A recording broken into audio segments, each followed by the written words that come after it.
Выполняю отворот. Выполняйте разворот на 360.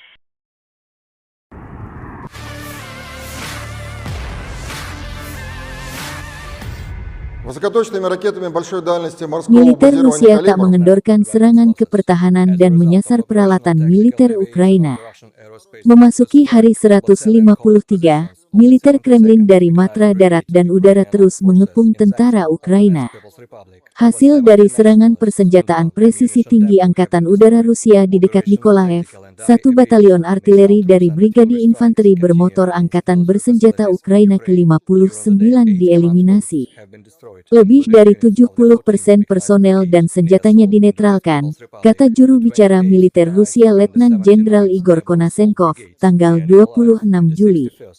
Operasional taktis dan penerbangan tentara, pasukan rudal dan serangan artileri angkatan bersenjata Rusia juga terus berlanjut terhadap fasilitas militer di Ukraina.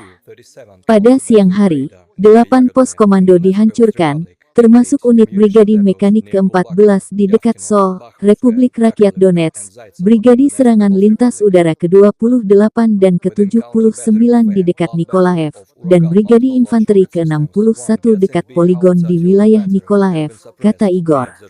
Secara total, 260 pesawat Ukraina dan 144 helikopter, 1.613 kendaraan udara tak berawak dieliminir. Juga 358 sistem rudal anti-pesawat, 4.162 tank dan kendaraan tempur lapis baja lainnya, 763 sistem peluncuran roket ganda, 3.201 artileri dan mortir lapangan, serta 4.481 unit militer khusus kendaraan hancur selama operasi khusus, tambah Letjen Igor.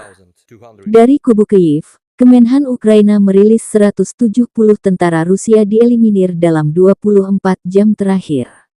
Total 39.870 tentara Kremlin meninggal sejak awal konflik hingga hari 153. Ukraina mendapat suplai amunisi dan bantuan dari Amerika Serikat dan negara-negara Eropa. Amerika Serikat selain mengirim roket jarak menengah, meriam howitzer M777 juga melatih ratusan tentara Ukraina melawan Rusia.